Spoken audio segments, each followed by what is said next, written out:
I did save all my pictures to the end of this presentation. Usually when I do these classes, I like to throw pictures in, but because I wanted to cover a good bulk of information today, I left all my pictures to the very, very end. So with that, let's get started on bulbs and how to get them to flourish. I guess the big thing is first, you got to know what a bulb is. And basically it is this small package that grows into really beautiful flowers. And they do it in a number of different ways. There are different types of bulbs. Our tuberous roots are considered a bulb. Our tubers are considered a bulb. Corms and rhizomes are as well. There's two basic types of bulbs. You have your spring bulbs, which are the bulbs that you should be planting right now, which are going to be your tulips, your daffodils, your hyacinth. Those bulbs are your spring bulbs. They are your hardy bulbs. They are the ones that have to winter over and do really, really well in the ground this time of year, as well as in pots. Then you have your summer bulbs. Your summer bulbs are a little bit more tender. They typically do not have to be planted this time of year, but you want to make sure that when you're planting the summer bulbs, such as your dahlias, that you don't let them get too wet in the wintertime if you do keep them in the ground, because otherwise they could rot from just the moisture. All righty, let's look at the different types of bulbs that we have. We have tuberous roots, tubers, corms, and rhizomes. Tuberous roots are your thick, fleshy type bulbs. Those would be your dahlias, asparagus, daylilies, peony, some types of irises. And I think probably the one that everybody would recognize right away would be the sweet potato. These are tuberous roots because they actually grow a root system, and then that's what everything grows off of. They grow a root in the tuber itself, and they can produce flowers, or like the sweet potato, it produces not only a plant and a flower, but it also creates other new plants as well. Then we have our tubers. These are shorter than your tuberous roots. They typically grow below the soil. They are that's going to be where your starch storing. That's where we get our starch storing tissues. And really, really are. Then we have our corms, which are the fleshy vertical underground stems. And I'm going to say the best example of that is going to be the gladiolas and the crocus. When you look at them, you can see how they grow. And I think I've got some pictures and stuff of them in here too. Lastly, we have our rhizomes. These are the ones that grow underneath the ground, and gosh, I'm trying to think of a really good way to describe them. They grow horizontally, but everything on them grows straight up from the shoot itself. We see it in ginger, my favorite, lily of the valley, and then orchids are also great examples of rhizomes. They're also, I think, relatively easy to grow. They can be invasive if you don't take care of them. My lilies of the valley have been planted for quite some time, and what started off as just a little tiny bit around a tree has turned into roughly about a 4-foot by 5-foot area that they've taken over.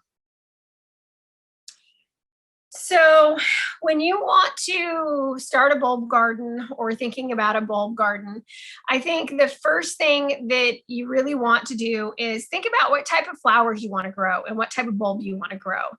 That's really going to help you decide what you're going to want and the colors that you want. And the best thing about bulbs is if you want to do tulips, if you want to do daffodils, if you want to do irises, they all come in different varieties. They come in different shades. They come in different sizes. So you just want to pick out what you want. And go with it. You're going to prepare your soil for planting. You want to make sure that it is a very well drained area. You don't want any sitting water to go too long with your bulbs, because then you run the risk of running into funguses and molds and mildew, as well as the bulb itself deteriorating. I highly suggest when you go to plant your bulbs, you plant them in groups of 12 or more bulbs. And what I like to do is I different kinds of bulbs together. If I'm doing tulips, I might do a pink tulip with a white tulip, or even do multi-shade colors. That way you have a bigger variety. And I do most of mine in pots, which we'll get to in just a little bit, but you can layer them. You can do your larger tulip bulbs or your larger tulips and lower down from the top area, or you can mix them in with different types of bulbs like a hacienda or a muscari, and really give a great depth and variety to the area that you're planting in. Then the other thing that you want to make sure is that you water and weed regularly. And I'll explain why that is extremely important in just a little bit. And make sure with all the bulbs, you want to enjoy the flowers, and you want to make sure that you cut them. And we'll get into how to cut them in just a little bit. So we've decided to grow some bulbs and some flowers. So first thing you're going to do is you're going to dig your holes, and you can use a number of different tools to do that. You want to make sure that you verify, depending upon the bulb that you're planting, what the depth needs to be. Some of them need to be, 6 inches down. Some of them need to be 8. Some of them need to be 24, depending upon the size. I highly suggest that if you want a denser space of flowers, that you plant them thicker in thicker layers, and maybe part you want something that spans a little bit larger area, where you actually go a little bit further apart, anywhere from 6 to 8 inches. You want to make sure that you cover your bulbs completely with soil, and then you want to give them a good help the dirt, and then just add a little bit of area. Bulbs are really easy to take care of. They don't require fertilizer. They don't really require soil, with the exception of if you have done a soil test. Before you plant them, you're going to want to make sure that you amend the soil appropriately based on the testing that you've done. I do not recommend amending the soil after you've planted the bulbs, but that's just my own personal preference. And then always, when you plant a bulb, you want to make sure that you plant it with the tip up and the fleshy bottom on the bottom. Mulch helps in a multitude of different ways. It actually will help with keeping the weeds down. It will also help the bulbs keep from freezing in the wintertime and thawing in the wintertime. It'll also help with the soil temperature. So mulching does a multitude of different things for your bulbs.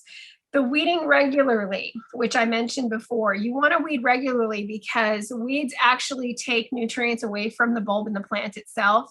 And you want to make sure that everything that's in your soil is going to your plants and not your weeds. And the same thing goes for water. If you have weeds there, they'll absorb the water and take nutrients and water away. When you cut your flowers after your bulbs start to produce, you're going to want to use more of a sharp, clean knife than shears or scissors. And the reason is because with a knife, you can cut straight across. It'll be a clean cut, and the stem won't get crushed. With shears and scissors, you do run the risk of crushing and hurting the plant itself. After you get your blooms, and your blooms all start, and you cut your flowers off and they start to fade, for those plants that you haven't cut flowers from, you want to make sure that you cut the flowers before they go to seed. Much like the weeds, once a flower and bulb go to seed, those seeds take up all of the nutrients and you sure that you cut them out so that they won't destroy the bulb or take anything away from the bulb itself. Sequencing of flowering. Like I've mentioned before, you can do a variety of bulbs in your garden. And the best part is you can layer your garden so that you have bulbs all the way that start to bloom in early spring, all the way to the mid-fall. Your early spring bulbs are going to be your snowdrops, your Danford irises, your crocus, early daffodils, and then your mid-spring bulbs are going to be your checkered lilies, your tulips, your early allium, and then your medium cupped daffodils, and then your late spring bulbs, which are going to be your bulbs that produce really towards summertime. You're going to be your hybrid irises, mid-season tulips, your late daffodils, your alliums, and then for your spring bulbs, you're going to have your bearded irises. I didn't put on here. You're going to have let's see, your bearded irises, your daylilies, your dahlias, and those types of tubers. My favorite thing to do here in Washington is use pots. I absolutely love doing bulbs and pots for multiple reasons. The number one reason why is because every time I do a bulb garden, I end up getting usually a mole or a vole that likes to come and eat them. So I don't like putting them in the ground.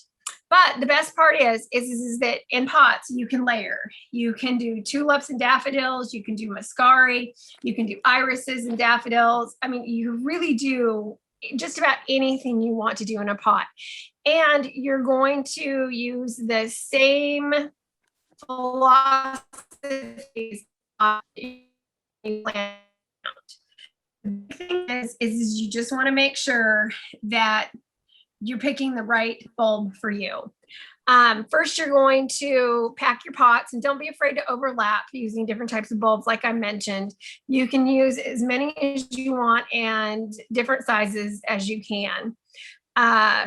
You're going to want to make sure that you use a potting soil. You can leave your pots outside.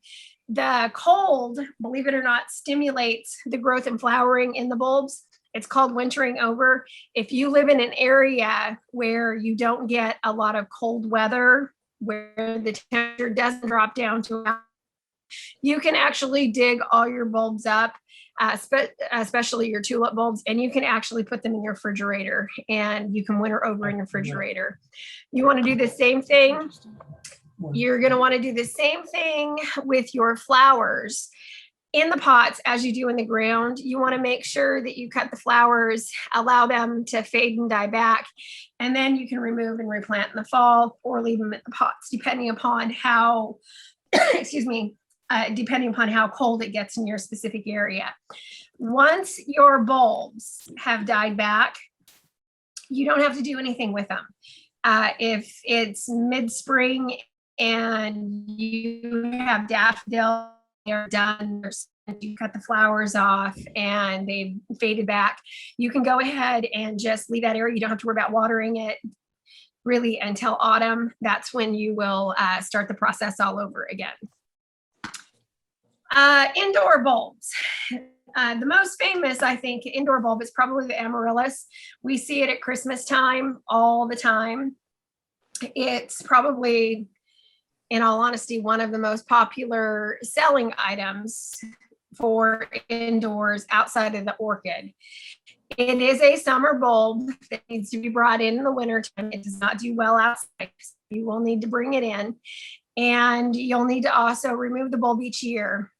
Forcing is another method of bringing bulbs inside. If you want to do tulips inside, if you want to do irises inside, or hyacinth, or really whatever you decide that you want to start, there is a very specific and systematic way of forcing a plant to bloom And basically what it is you're going to take your bulb, it's going to be tip up just like you're going to do outside, but you're not going to completely submerge the bottom of that bulb where the roots grow in water. You're actually going to leave most of that out, and then the roots are going to grow down into the water. And it's the rooting system that'll get that bulb to start growing, and it'll get it to growing inside. The most common way of forcing for bulbs inside is really by using gravel or even potting soil. The water method I haven't seen used too often, but you can force bulbs to grow inside that are typically grown outside. So you do have that as an option. Now let's talk about our planting schedule.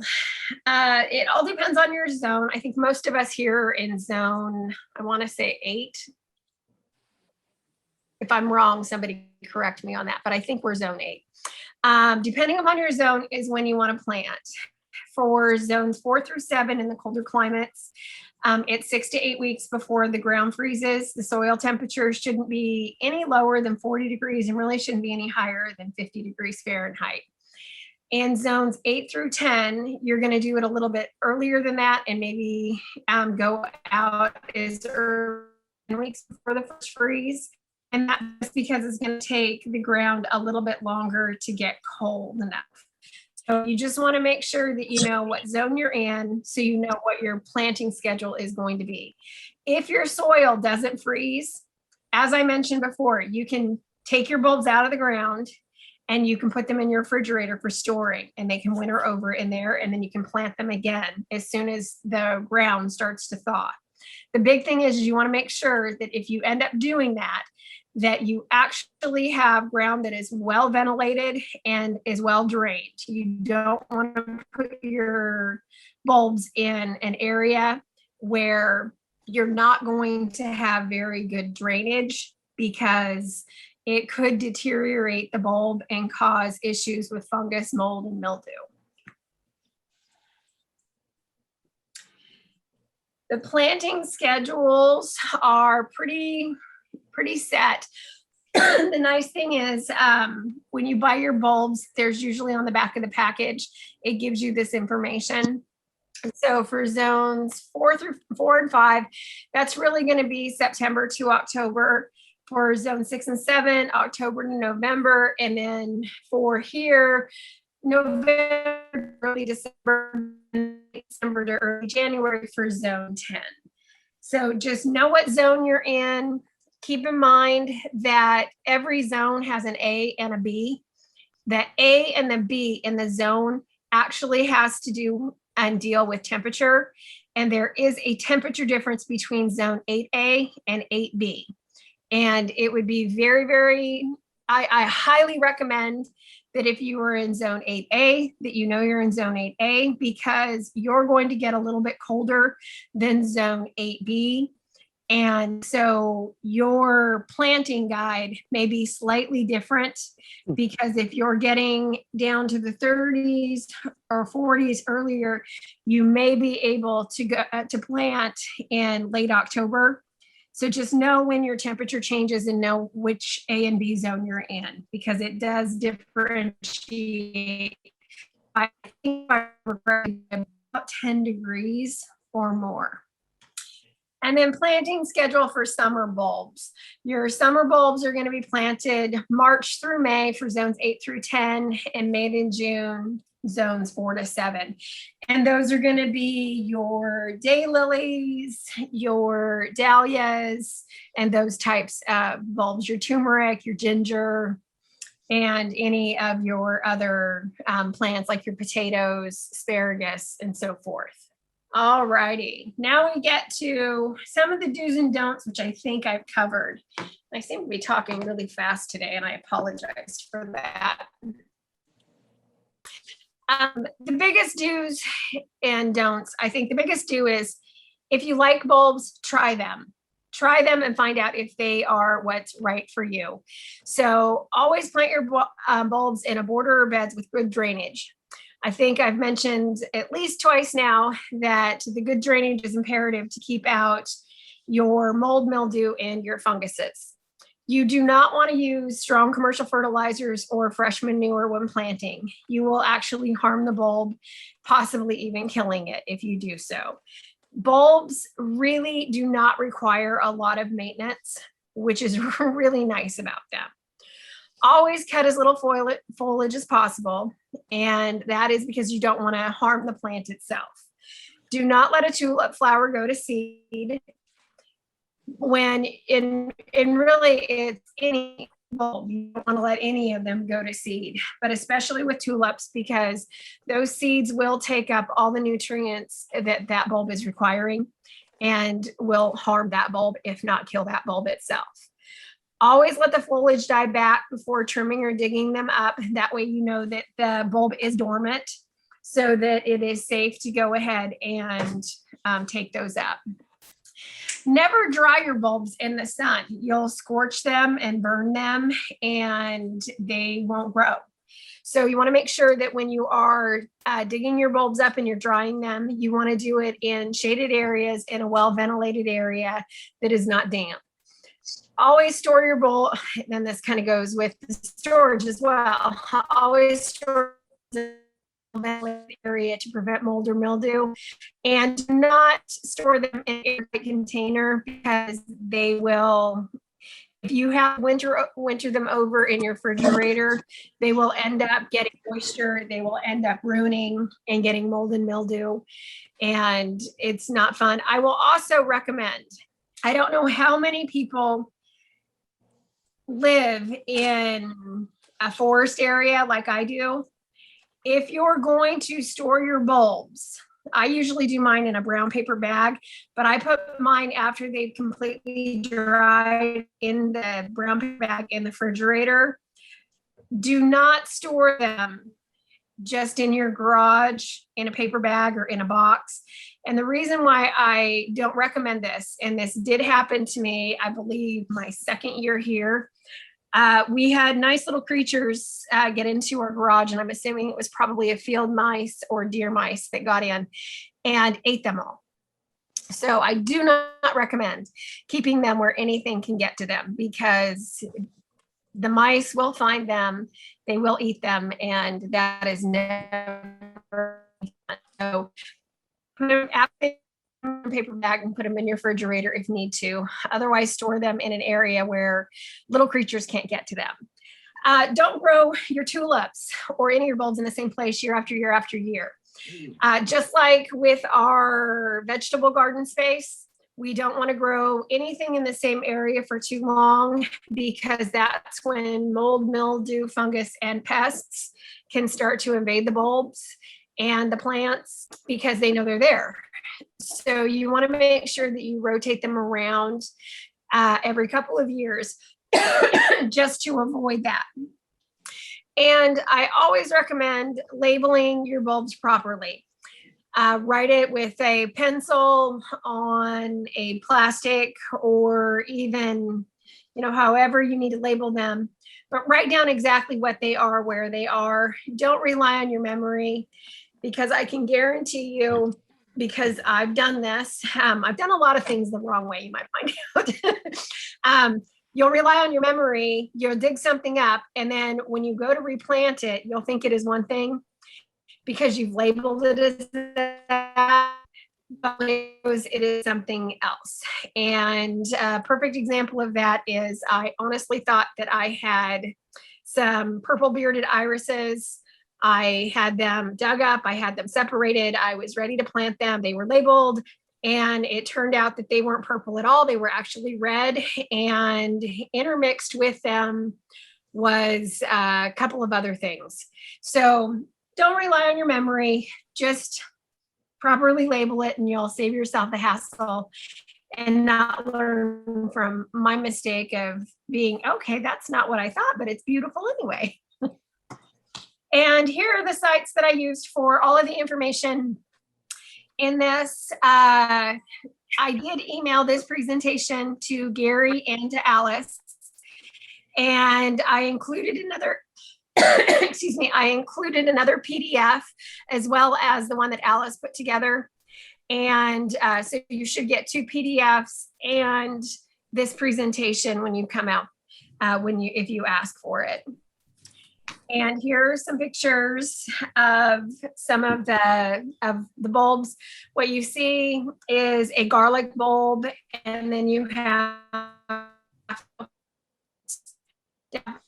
favorites. I love them. And then you have your tulips and camas.